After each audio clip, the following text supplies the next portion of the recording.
Xo'p, hammaga avvalambor assalomu alaykum. Navbatdagi bo'limimizning, ya'ni mobilografiya bo'limiga xush kelibsizlar. Ushbu bo'limda yuqoridagi aytib o'tilgan mavzular bo'yicha aynan mobilografiya o'zi nima, nima ishlar qiladi, qanaqa ilovalardan foydalanadi, qanaqa ko'nikmalar bo'lishi kerak, qanaqa syomka, qanaqa montaj qilinadi, batafsil video darsliklar, ma'lumotlar berib boriladi. Ushbu darsning birinchi dars o'zi asosiy mobilografiya o'zi nima, qanday daromad qiladi, qancha daromad qilsa bo'ladi, nima texnikalar kerak bo'ladi. Mana shular bo'yicha ushbu darsimizda batafsil gaplashib chiqamiz. Agar mobilografiyaga qiziqsangiz, shu orqali daromad topmoqchi bo'lsangiz, albatta videoni oxirigacha ko'rishni tavsiya beraman va qat'iyatli bilan videoni oxirigacha ko'ring va biz boshladik.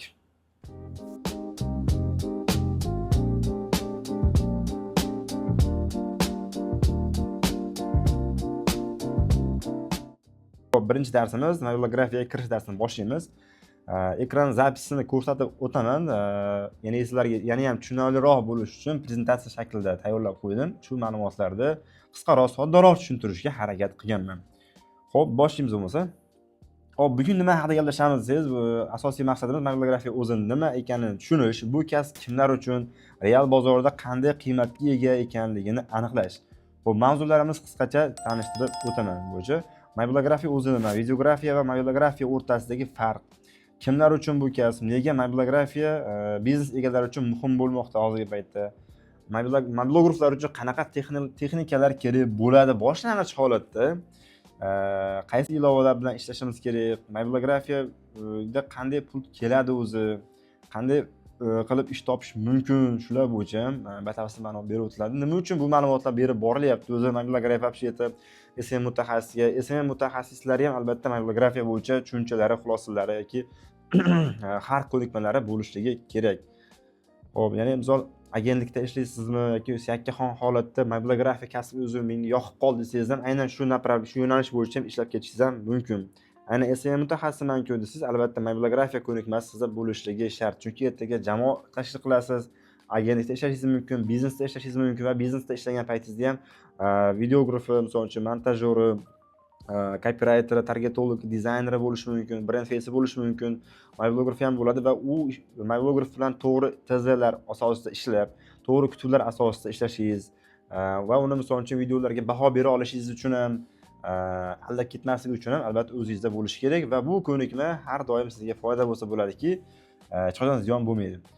Xo'p, bo'lmasa boshladik. Shuning uchun mobilografiya bo'limida ham albatta SMM Pro darslarimizga qo'shganmiz. Shu ko'nikmani ham olinglar, o'rganib ketinglar, albatta sizlarga kelgusida foydasi tegib qoladi degan maqsadda. Xo'p, mobilografiya nima desangiz, bu oddiy smartfon yordamida kreativ va professional video kontentlarni yaratish san'ati yoki kasbi desangiz ham bo'ladi. Xo'p, mobilograf haqida qisqacha hazillar ham bor. Nima desangiz, bu mobilograf doim ovqatni sovutib yeydigan insonlardir. Ya'ni mobilograf shu mobilografiya kasbini ishlaydigan soha mutaxassisi, ularda nima uchun doim ovqat sovib qoladi deb o'ylaysiz? Izohlarni yozib qoldim. Bu yerda saharlar bo'lib qolibdi. Xo'p, mobilografiya qanaqa holatda telefon kerak bo'ladi, qanaqa tipdagi? Endi boshlanishiga xuddi shu holatdagi Samsung Redmi telefonlaringiz bo'lsa o'zingizda albatta kayfiyat tushirish kerak emas. Hozircha bo'laveradi. Agar keyinchalik iPhone'larga o'tadigan bo'lsa, iPhone 13 mi, 14 mi, 15 ga ham sekin o'tganingizda albatta bu sizning sifatingizga va montajda tezligingizga ham katta ta'sir ko'rsatadi. Agar siz telefoningiz knopchniy bo'lsa, sabr toqat tilaymiz. Xo'p, bu nima desangiz, bu nima deb o'ylaysiz? 86%. Endi darsimiz qiziqarliroq bo'lishi uchun ushbu narsalarni qo'shib ketganmiz. 86% bu mobilograf uchun juda ham zo'r, chiroyli va kayfiyat ko'taradigan narsa. Ya'ni 86% bo'lsa telefoningiz zaryadkasi, siz qo'rqmasdan qanaqadir syomkaga yoki montajga bemalol o'tirsangiz yoki boshlasangiz bo'ladi. Mana bu nima deb o'ylaysizlar? Qop-qora ekran. Birgalab oxirroq izohlarni yozib qoldiring. Xo'p, qisqacha tushuntirib o'ta qolaman, ko'p kuttirmaymiz. Bu nima desangiz, bu zaryadkasi o'chib qolgan mobilograf telefoni.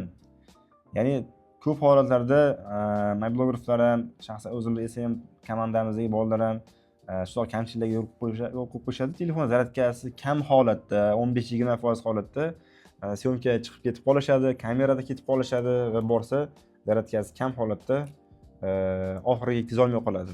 Shuning uchun bu juda ham achinarli holat. Shuning uchun syomkaga chiqasizmi, ertagami yoki bugun 1-2 soat oldin albatta harakatingizni qilib qo'ying, yo powerbankingizni yoki zaryadkangizni to'ldirib olishni harakatni qilishingiz kerak bo'ladi. Shunaqa gaplar. Xo'p, yana ikkinchi muammosi bor. Mobillarda stroga almost full. Doim qachon qarana xotirasi to'la, yo syomkasi yo'lda o'chib qoladi yoki xotirasiga nimadir o'tkaza olmay qoladi. Shuning uchun tavsiya beramiz, agar telefoningiz 64 GB 128 bo'lsa ham hozirgi holatda bu ham juda ham kam bo'lib qoldi. Nimaga? Oldinlari misol uchun 4 GB xotirasi bor ekan telefonda, voy, buncha katta ekan, qanaqa to'ldirar ekan derdik. Hozir 4, 8, 16, 128 ham hech qanaqa nima bo'lmay qoldi hozirgi holatda. Nimaga? Chunki kameralarning sifat darajasi, kачествоsi borgan sari oshgan sari u oladigan videoroliklarning sifat darajasi ham kачествоsi ham oshib ketyapti. Shuning uchun tavsiya beramiz, hozirgi holatda shaxsan o'zim telefonim 256 GB 512 dan olsam bo'lar ekan degan xayol kelishni boshlayapti. Chunki to'lib qoladi. Ko'p holatda misol uchun kerakli syomka kadrlarni menga tashlab berishadi yoki men telefonimni olishadi ba'zi holatlarda bolalar jamoadagilar. O'zimda shaxsiy kontent videolarim bor, ma'lumotlarim bor, darsliklarimni shunda saqlab turaman. Tez to'lib qolish holatlari ko'p bo'lyapti. Shuning uchun tavsiya beramiz. Agar mobilograf bo'lsangiz, SM mutaxassis bo'lsangiz, albatta qo'shimcha xotirasi bo'lsa, yana ham tez va sifatli bo'lar ekan. Xo'p, keyingisi mobilograflarga ish bormi desangiz-da, qayerda ishlashingiz mumkin desangiz, birinchi shaxsiy blogingizni yuritishingiz mumkin. Agar food bloger bo'lsangiz, avtoblogger bo'lsangiz, sartarosh bo'lsangiz, yoki qaysi soha mutaxassisi bo'lsangiz, albatta o'zingiz blogingizni mana shu mobilografiyani bilish orqali yuritib borsangiz bo'ladi. Ikkinchisi, blogerlar bilan ishlashingiz mumkin. Yosh blogerlar ham bor, tajribali katta blogerlar ham bor. Hatto bitta-ikkitasiga bepulga bitta-ikkita video olib bersangiz ham portfolioga ishlagan bo'lasiz va keyingi tadbirkorlarga o'z xizmatingizni sotishingiz yana ham oson bo'ladi. Hop, SMN jamoada ishlashingiz mumkin. Har qaysi shaharda, viloyatda SMN agentliklar, reklama agentliklari bor. U yerda o'zingizni mobilografman, qo'limdan shunaqa ishlar keladi. Mana Instagramda ko'rsangiz, albatta u yerda ham o'zingizni ishingizni o'rningizni olib, katta-katta portfolio, katta-katta jamoalarda ham ishlab, tajriba oshirib, malakangizni yana ham kattalashtirib oshishingiz mumkin bo'ladi va kompaniyada, ya'ni misol bizneslarda ham ishlab, ular o'sha biznesda ijtimoiy tarmoqlari uchun kerakli kreativ kontentlarni olib, syomka montajlar qilib berib, u yerda ham ishlashingiz mumkin bo'ladi va hokazo. Xo'p, endi mobilografga nimalar kerak emas deganimiz, birinchidan kamera shart emas, qimmat texnikalar ham olish shart emas. To'g'ri yondashuv, bilim va amaliyot bo'lsa, sizni daromad topishingizga ham shuni o'zi ham yetarli.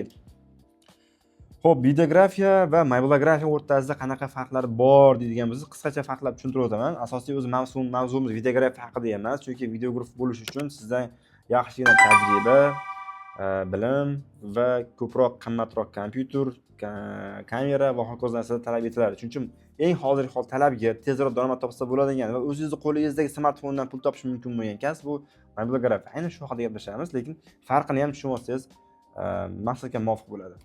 Xo'p, 4-5 ta farqi plus minuslar haqida gaplashamiz. Birinchisi, texnika tomonlama birinchi farqi, ya'ni videograf uchun professional kameralar, sifati yuqori bo'lgan obyektivlar va ko'plab texnikalar kerak bo'ladi va sozlamalar ham anchagina o'ziga yarasha murakkab hisoblanadi. Shuning uchun bu qimmat. Mobilograflar uchun esa telefonning o'zi va o'zi yetarli, kamera uchun unchalik kerak emas. Xo'p, ikkinchisi narx tomonlama. Mobilograflar, videograflar katta loyihalar uchun mos keladi, katta kompaniyalar uchun sifatli kontentlar, misol uchun kачественный 4K da olingan videolar, misol uchun YouTube yoki Instagram uchun. Minusi nima desangiz, qimmat kameralar, o'lchov, minusi nima desangiz, qimmat kameralar, obyektivlar, yorug'liklarga ko'proq ketib qoladi. Xo'p, mobilograf uchun esa plus taraf nima desangiz, arzon, tez boshlash mumkin, daromadga chiqishdan tezroq bo'ladi. Minus tarafi nima desangiz, bu juda katta loyihalarga yetarli bo'lmay qolishi mumkin. Ya'ni katta loyihalarda misol sifatni, kачествоni so'rashi, talab qilishlar ham mumkin. Shuning uchun mobilografiya bo'yicha misol uchun 2-3 yil yurganingizdan keyin o'zingizning levelingizni ko'tarishingiz kerak bo'ladi, upgrade qilish kerak bo'ladi. Ya'ni u уже 2 yil ichida siz o'rtacha $500, $1000 chiqqan bo'lishingiz va o'zingizning qo'lingizda kamida iPhone'ingiz, MacBook'ingiz, misol kamera, shtativ, o'zingizga kerak bo'lgan texnikalarni to'plab olishingiz va videografiyaga sakrab o'tishingiz mumkin va bu borada sizga qimmatroq mijozlar, qimmatroq loyihalarda olishingiz mumkin bo'ladi. Uchinchisi tezlik. Videograflarda katta natijalar bor. Plus lekin sekin suratga, sekin videoga olish, montaj jarayoni juda ham sekin bo'ladi. Oddiy misol tasavvur qiling, kunuzda ishlayapsiz. Qaysi tumanda, qaysi viloyatning chekka qishlog'ida qanaqadir yong'in bo'ldi, nimadir voqea bo'ldi va u yerda reportaj olish uchun kunuzda videograflari Toshkentdan keldi. Bir kun keldi, bir kun joylashdi, videolarni oldi. Ana-mana qilib, syomkani qilib qaytishdi va 4 soat ketdi vaqt. Va uni montajiga ham men 4 soat vaqt ketdi. U yoq bilan bir kun u yoq ketdi misol uchun. Agar mobilograf bo'lsa, syomkaga yetib bordi. Agar bo'lib ham o'sha viloyatdan bo'lsa, o'sha 1 soat, yarim soat yetib boradi bo'lgan voqea joyiga va syomkaga oladi va uyiga borguncha kerak bo'lsa montajini qilib, kerak bo'lsa o'sha kunuzga, video masalan montaj tayyor reels shaklida yuboradigan bo'lsa, albatta tezkor o'sha voqea joyida olingan real kadrlar sifatida montajlab yuborsa ham bu ham tezkor. Chunki hozirgi paytda zamon talabi tezkorlik bo'lib qoldi. Unaqa soatlab kutib o'tirishga ko'pchilikda vaqt yo'q. Shuning uchun mobilograf nima qiladi desangiz, plus tarafi tezda syomka oladi, syomka qiladi misol uchun va 1-2 soatga qolmay misol montajini ham qilib berishi ham mumkin bo'ladi, tajribaga qarab albatta. Hop, to'rtinchisi mobillik. Olib yurish qulay. Videograflarda misol uchun texnikalar, ashqalashqalar juda ham ko'p, ko'tarib yurish noqulay, haddan tashqari og'ir. Mobilografga esa bitta telefonda o'zi yetadi, cho'ntagingizga solasiz va syomkani qilishni boshlashingiz mumkin. Hop, 5-inchisi, qayerda samarali bo'ladi desangiz, videografiya ko'proq reklama roliklarda, kliplarda, to'ylarda, televizorda ishlagan paytingizda ko'proq juda ham kerak bo'ladi. Mobilografiya qayerda kerak bo'ladi desangiz, SMM agentliklarda, kichik o'rta biznes egalarida, hop, storiesga Instagram, Facebook, TikTok storieslar yuritadigan bo'lsangiz agarda, albatta telefonda o'zi yetarli va sotuvga tez ishlaydi va hozirgi paytda 80% tadbirkorlarni asosiy ehtiyojni qondira oladigan kasbga bu mobilograflar ham bo'lib turibdi hozir. Chunki tez juda ham qimmat emas, hamyonbop holatda xizmat ko'rsatib beradi. Ko'p narsa talab qilmaydi. Shuning uchun. Xo'p, nimalar kerak bo'ladi masalan videografiya deb so'raydigan bo'lsangiz, birinchi o'rinda videograf bo'lishingiz uchun o'zingiz misol uchun texnikalar bo'ladigan bo'lsa deb hisoblab chiqdik. Canon, Sony, Nikon kameralari bo'ladigan bo'lsa, o'rtacha 1000, 2000, albatta 3, 4, 5000 gacha bor, katta qimmatlari. Xo'p, montaj kompyuter case yig'diraman desangiz, minimum Cora 5 normalni yig'diraman desangiz $700 dan u yog'i ketdi. $10,000 gacha kompyuter yig'dirishingiz ham mumkin. Mikrofon olaman desangiz, masalan, o'rtacha DJI, Saramonic, Holyland olaman desangiz, o'rtacha $300-700 atrofida ekan. Va chiroqlarimiz Godox, Softbox, Nanlite o'rtacha u yoq bu yoqdan $400, $700 atrofida o'zi ketib qoladi narsalar o'ziga. Stabilizator, albatta kamera olgandan keyin tashqarida reelslar olaman degan bo'lsangiz, sizga kerak bo'ladi. Kameraga stabilizator, chunki qimirlab ketishi ko'proq bo'lganligi uchun stabilizator ham kerak bo'ladi. U stabilizator albatta bu telefonniki, chalib qolmanglar, telefoncha olingan.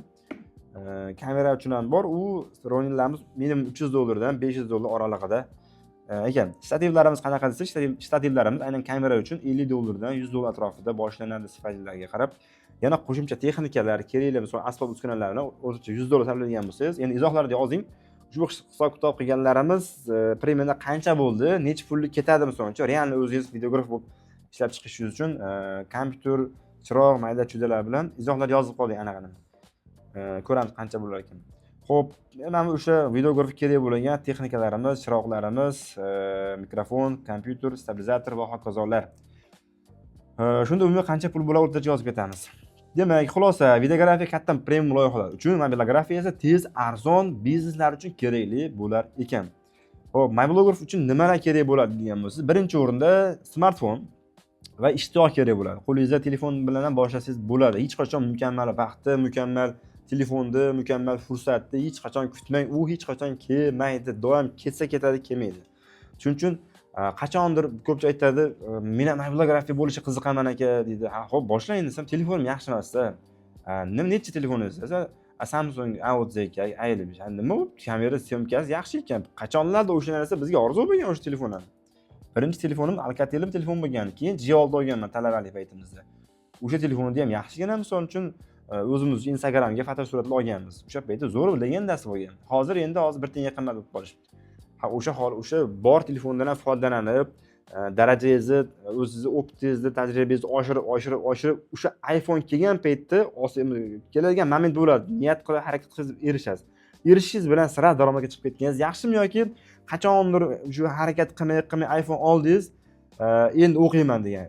Endi o'qib qanaqa daromad qilish uchun ham o'qib, o'rgan, tajriba oshirish kerak, nimadir o'rganish kerak. Undan o'sha yangi darajaga, levelga chiqishingiz xohlasangiz, o'shangacha harakat qilib turing boricha, bor imkoniyatdan. E'tibor bering, hozirgi sizdagi bor imkoniyatlar kimlardir uchundir orzu, kimlardir orzu niyat qilib turibdi shunaqa holatda bo'lsa ham. Hech bo'lmasa bitta telefonim bo'lsa, kimda telefoni yo'q hozirgi holatda. Ishoning, oddiy knopkada yurgan telefonda o'quvchilarimiz bor ba'zilari. Tanishlarimiz borda. Nimaga qimmatroqqa olishga hozir qurbimiz yetmaydi. Sizda borki qo'lingizda ko'rib turibsiz mana shu videolarni. Demak, bahona qilishga hech qanaqa haqqingiz yo'q ekan. Ikkinchi o'rinda nima kerak bo'ladi siz? Mikrofon, ovoz sifatliroq bo'lishligi va videongiz yana ham bir kачественныйroq bo'lishligi uchun o'rtacha 300 ming so'm atrofida turadi. Agar daromadingiz bo'lsa, $100 yoki $50 ham bittasini olsangiz, o'zingizga videolaringiz yana ham sifatliroq, kачественныйroq chiqishni boshlaydi. Nima uchun mikrofon kerak desiz? Chunki har doim ham obzorniy videolar ola olmaysiz va shaxsiy brendlar bilan, ekspertlar bilan, soha mutaxassislari bilan ishlar ekansiz. Sizda albatta o'z mikrofoningiz bo'lsa, sifatli, tezroq bo'ladi ishingiz. Xo'p, uchinchi o'rinda kerak bo'ladigan narsa shtativ. Mana shu hozir kameramizni ushlab turgan narsa shtativ hisoblanadi. Nima uchun shtativ ikkinchi o'ringa qo'ymadim? Chunki shtativni o'rnida misol uchun boshqa narsalar, qanaqadir stol bo'lishi mumkin yoki qaysidir do'stingizga davay mana shu holat ushlab turasan desa, ushlab turib ham olishi mumkin yoki o'zingiz qo'lingiz bilan ham misol uchun olsangiz bo'ladi boshdan etapga yoki shunaqa bolalarni ko'rganman, o'zi uch oyoq qilib, shtativ qilib yasab olganda, misol bolalar. 300 ming, 400 ming, 500 mingga beradi, o'zi yasab olganlari ko'rganman. Gap yo'q, qoyil. Kimdir nimagadir taxtaga qo'shilib, kamerani bosib turib chiqib gapiryapti. Mana des gap yo'q dedim. Boshlanishiga hali muhimi ishtiyoqda, bahona emas, harakat bo'lyapti. Izlagan imkon topar, izlamagan nima topadi? O'shunaqani topadi. Shuning uchun shtativ 3-darajada, lekin mikrofon yuqoriroq, ko'proq kerak bo'ladi. Xo'p, 4-o'rinda keladigan narsa bu stabilizator mana. Ko'pchilik yana nima deydi? Qachondir stabilizator olsam, o'shanda men yaxshi syomkalarda montajlar qilaman. Bo'lmagan gap. Stabilizator bo'lsa ham siz yaxshi ola olmaysiz. Agar ichingizda haqiqatan yonish, harakat bo'lganda siz hozirda olishni boshlagan bo'lasiz. Yozlarda masalan kasb o'rganish boshlagan bo'lasiz. Bo'lmagan gap. Shuning uchun stabilizatorning o'rniga qo'lingiz bilan, masalan uchun qo'lingiz va oyog'ingiz mana shu holatda yurib syomka olsangiz, stabilizator o'rnini bemalol boshdan etib bosadi. Ishoning, hozir juda ko'p holatlar stabilizatorimizda ko'ra ko'pchilik shogirdlarimiz syomka qilishadi, qo'lda olyapti bo'lsa. Nimaga? Qo'lda menga ancha qulay ekan. Qo'lim ancha dinamikasi, statikasi ancha yaxshi bo'lib qoldi bizda. Shuning uchun buni 4-o'ringa qo'yganman. 5-o'rinda albatta sizga kerak bo'lgan muhim o'rinlardan bittasi sabr. Tezda natija bo'lib qolishini kutmang. Chunki siz o'zingiz sohangizni endi boshlasangiz, SMM sohasini, allografiyani boshlaysizmi, yuqori leveldagi insonlarga, ekspertlarga taqlid qilasiz-ku. To'g'ri. Benchmark sifatida nimaga ololmayapman? Ololmaysiz ekan siz boshlaganingizga. Chunki endi boshlagansiz-ku. Siz 2 yil, 3 yil oldingi holatiga bir solishtirib ko'ring, sizniki ancha yaxshi chiqayotgan bo'ladi aslida. Shuning uchun doimiy sabrda harakat to'xtab qolmasligi kerak. U insonlar ham o'zi osmondan chiqib qolmagan, o'zini o'rganib qolmagan. Hammasi noldan boshlaydi. Hech qanaqa insonlar bugun tug'iliboq sirasi ekspert bo'lib qolmaydi. Siz ham sohani tanladingizmi, albatta boshida qiyinchiligi, xatolar, yetarlicha xatolik, kamchiliklar bo'ladi. Shuning uchun qo'rqmasdan hali kambag'allar gap borku, ertaga qilaman, indinga qilaman, yangi yildan keyin qilaman. Tasavvur qiling, hozir yangi yil boshlanib bo'ldi, 2026-yilga kirdik. O'tib ketdi, 2025-yil qilaman degan ishlar qancha ishlar qolib ketdi. Orqaga surishda oqibati yil o'tib ketib qolyapti. E'tibor bering, 12 oy, 1 yil. Atigi 12 oy, 12 oyda ko'ra tugaydi bitta yil ham. Vaqt tez o'tib ketyapti, shuning uchun maksimal darajada harakatingizni qiling, nimagadir erishish uchun to'xtab qolmang. Xo'p, kimlar uchun o'zi bu kasb degan bo'lsangiz, mobilografiya faqat kamera ustalari uchun emas, bu kasb istagan ishtiyoqi baland bo'lgan odamlar uchun daromad qilishni shu yo'nalishda o'zini ko'ra olganlar, qiziqishi bor, telefonda misol sal bo'lsa ham intilishi bor insonlar ham bemalol olib ketsa, harakat qilsa bo'ladi. Bunga qanaqa misol tug'ma talant yoki qanaqadir bir o'zgacha nimasi uslub yoki qimmat iPhone 14, 15 Pro Max bo'lishi shart degan gap yo'q hech qanaqa. Eng qizig'i katta xarajat va katta ko'p vaqt sizdan talab qilmaydi. Keyingisi, nega mablag' guruhlar biznes egalari uchun muhim bo'lyapti? Chunki ko'plab muammosini tezroq hal qilib bera oladi. Bo'lib ham hamyonbop narsa. Aytib o'tganimdek, video guruhning narxi nima uchun qimmatroq? Bitta video roligi, chunki uni o'zi оборудованияsi, texnikalari, kamerasi, montaj apparatlari, texnikalari, shtati bo'li chiroqlari hammasi o'zi qimmatligi uchun albatta qimmat bo'ladi. Arzon bo'lishi kerak. Shuning uchun sizga hozirgi holatda nima uchun hamyonbop? Chunki sizlar bitta telefon, mikrofon bilan o'z ishingizni bitirib, yaxshi daromad topishingiz mumkin bo'ladi. Shuning uchun. Xo'sh. Demak, mana bu sababim. Bitta ko'rib olasizlar, o'zimning videoni qaytarib tezroq tushuntirishga harakat qilaman. Vaqtimiz chegaralangan. Xo'p, marketing nima va mobilografiyada texnika muhimmi? Ko'pchilik qimmat telefon bo'lmasa bo'lmaydi deb o'ylaydi. Aslida esa bilim va ko'nikma texnikadan ustun hisoblanadi. Agar o'zingizda xohish, istak, qiziqish va intilish bo'lsa, sizga misol uchun texnika ikkinchi daraja bo'lib qoladi. Shunaqa insonlar, shunaqa shogirdlarimiz bor, oddiy Redmi eng eski rusumida ham hatto CapCut'da montaj qiladi, to'g'ri qotib qolyapti aka deyardi. Mayli boricha o'rganib turib indirdim-da misol uchun. Va xudo xolasa mana yaqinda iPhone olyapti. Endi iPhone olishi bilan u sira daromadga chiqishi mumkin. Ehtimoligi yuqori juda. Nimaga? Chunki u o'sha tajribadan o'tib, qiyinchilikdan o'tdi va qadriga ham yetadi. Shunaqa gaplar. Xo'p, qaysi ilovalarda ishlaymiz? Ishlanadi mobil guruhlar ishlaydi degan bo'lsangiz, qisqacha ro'yxat tuzib qo'yganman. Birinchi o'rinda VM eng bepul holatda montajlarni qilib beradi. Turkasi ham ochiq. Ikkinchisi CapCut. CapCut bu ko'plab shablonlarga, misol uchun tekstlarga, animatsiyalarga juda ham ko'p holatda, eng qiziq sun'iy intellektga ham ulangan. Caption ham bor, yaxshi ishlamaydi hozircha. Lekin pulli. Bepul holatda qilaman desangiz 720 FPS da yuklashingiz mumkin. Lekin 4K da saqlayman, bepul kerak desangiz, mana VNga o'tishingiz mumkin. Keyingisi captions, with captions. Bu sun'iy intellektni birlashtirilgan varianti. Videolaringizni misol o'zi montaj qilib beradi, subtitrlarni yozib beradi, kerakli animatsiyalarni ham hatto qo'shib beryapti. Hatto o'zingiz gapirgan o'zbekcha gapingizni ham inglizcha, ruscha qilib tayyorlab ham bera oladi. Juda ham hozirgi paytda mobilografiya ancha osonlashib ketgan. Barakat topinglar, u qiyin degan narsa yo'q o'zi hozir. Prosta menga ishlasa bo'ldi ozgina. Shunaqa gaplar. Xo'p, Edits by Instagram degani Instagram tomonidan chiqarilgan Edits ilovasi. Bu montaj ilovasi orqali ham o'zingiz montajlaringizni sifatliroq qilishingiz mumkin. Chunki Instagram biladi, aynan o'zini montaj programmasida qilingan videoni qo'ysa, ko'proq poddesha qilib yuqoriroq qiladi. Chunki o'zining ilovasida bunday qaraganda, to'g'risi esa poddesha qilishda qo'llab-quvvatlash ancha yuqori. Hop, Reels degani tayyor Reels'larni shablonlari oyiga adashmasam birinchi oyga $2mi shunaqa edi. Bitta ko'rasizlar ishlatib, shunaqa ko'p ilovalar bor. Ya'ni tayyor obzorni, trening videolar olaman siz tayyor qilib qo'yilgan, bossangiz bo'ladi. Eng qiziq yangilik CapCut Pro versiyasini olsangiz $7ligini, $9ligini. Bunda ham tayyor CapCut shablonlari, hammasi tayyor, ochiq, bemalol foydalanishingiz mumkin. Juda ham oson bo'lib qoldi. Bu speedrunni bilish kerak ekan. U speedrungacha hammasi qilib qo'ygan. To'g'ri 100% professional defuwa bo'lmasa ham, hozirgi paytda ko'plab mobilograflar misol uchun 2-3 yil qilgan ishlab yurganlar ham ko'pchilik bilmaydigan narsalarni ham tayyor shablon qilib qo'ygan. Olish kerak, foydalanish kerak.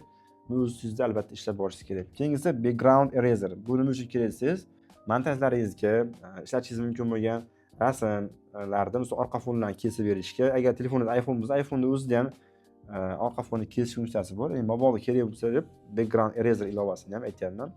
O'shani ham foydalanib kessangiz bo'ladi. Va yana qo'shimcha animatsiyalar, backgroundlar kerak bo'ladi. Ular saytlarda, tayyor shablonlarda, sound effektlarda videoning tagida Telegram kanalimizni qoldiramiz. Albatta Telegram kanalimizga obuna bo'lsangiz, albatta fayllar bo'limida kerakli ma'lumotlar, video ikonkalar, animatsiyalar hammasi bor. Tashlab qo'yganmiz. Shogirdlarimiz ko'p bepulga foydalanishadi, eng qizig'i. Xo'p, kurs davomida nimalar o'rganasiz desiz, bu darsda faqat kirish qismi edi. Oldindan sizni amaliy tajribalar, real misol uchun sotuvga ishlaydigan bilimlar kutmoqda. Keyingi darslarimizda misol uchun qo'shimcha ustozlarimiz, supplementlarimiz, boshqa ustozlarimiz aynan shu bo'yicha ham foydali ma'lumotlar, tavsiyalarni berib o'tishadi. Diqqatli bilan albatta shu ma'lumotlarni ko'rib, albatta o'rgandingizmi, siz amaliyotda qo'llashni boshlang. O'shanda esingizda yaxshiroq qoladi, chunki siz ko'proq bilag'on emas, bitta ustoz aytardi, ko'proq bilag'on emas, qilag'on bo'lsangiz o'sasiz dedi. Shuning uchun ko'p narsani bilgan bilan o'sib qolmaysiz, o'sha bilgan narsangizni hech bo'lmasa 10% ni qilsangiz, o'shanda o'sasiz. Mana hozir aytgan narsamni, ha, bo'ldi, tushundim, yaxshi deganingiz bilan o'sha narsani qisma harakatini qilmasangiz foydasi yo'q men bilgan bilimdim. Shuning uchun sal o'zgartiramiz o'zimizning nuqtai nazarimizni, bilag'on emas, qilag'on. Kamroq narsani biling mayli, lekin o'sha narsaga amal qilishimiz kerak. Ko'p narsani bilib olib hech narsa qilmay yotgandan ko'ra u sigirdan battarsizda bunday qolganda. Shuning uchun ozgina bilsangiz ham harakat qiling, amaliyot qiling. Misol aytadi-yu, shaxmat o'ynashda yuzlab kitoblar o'qib, boshqa qilib, referatlar yozib, kinolar ko'rgandan ko'ra shaxmatni shu qo'yib, ikki kishi o'ynab, anaqa harakat qilganingiz yaxshi. Xuddi hali mashina minishni o'rgangandaqada. Minglab kitoblar o'qimaysizmi, amaliyotda qilmaganingiz sari mashinani o'zingiz minib ko'rmaganingizgacha baribir yaxshi amaliyot, yaxshi tajriba bera olmaydi. Amaliyotdan boshqa sizga zo'r ko'nikma bera olmaydi. Ming zo'r mobilografni 10 soatlar master klassda qatnashib olib, voda o'tirganingiz bilan o'sha narsani olib, qani qilib ko'raychi deb o'zingiz sinab qilib ko'rmagunizgacha o'smaysiz, foydasi yo'q. Shunaqa gaplar do'stlar. Qo'shimcha ma'lumotlar sifatida bu nima desiz, bu obyektiv, o'sha kameralarga qo'yiladigan. Bu nechta? 18 ga 55 talik Canonniki. Bu Sony Alpha 7 3 kameramiz. Syomka podkastlar uchun mo'ljallangan. Bular hozirgi holatda kerak emas sizlarga. Sizlarga faqat kerak qo'lingizdagi telefon, keyinchalik o'sha mikrofon, shtativ, chiroqlar, uncha-muncha o'zingizga va oxirida mayli oling stabilizator. Bu siz stabilizatsiz nima qilib berasiz? To'g'risini aytsam, ko'proq holatda sizni xizmatingizni qimmatroqqa sotib berishdi. Kim qo'lda borsangiz, misol uchun telefonni shunaqa olaman men siz, xizmatingiz misol uchun bitta videoyingiz $20 bo'lgan bo'lsa, misol uchun, bu bilan borsangiz, qo'shimcha $10 shuni o'zi qo'shib beradi. Qo'rqmang, buni to'lovini ham albatta mijozdan olishingiz mumkin. Shuning uchun shunaqa gaplar do'stlar. Keyingi darslarda ko'rishguncha, sahifamizga obuna bo'lgansiz, obuna bo'lib qo'ying. Kelgusi darslarda yana bir bor batafsil gaplashamiz. Salomat bo'ling.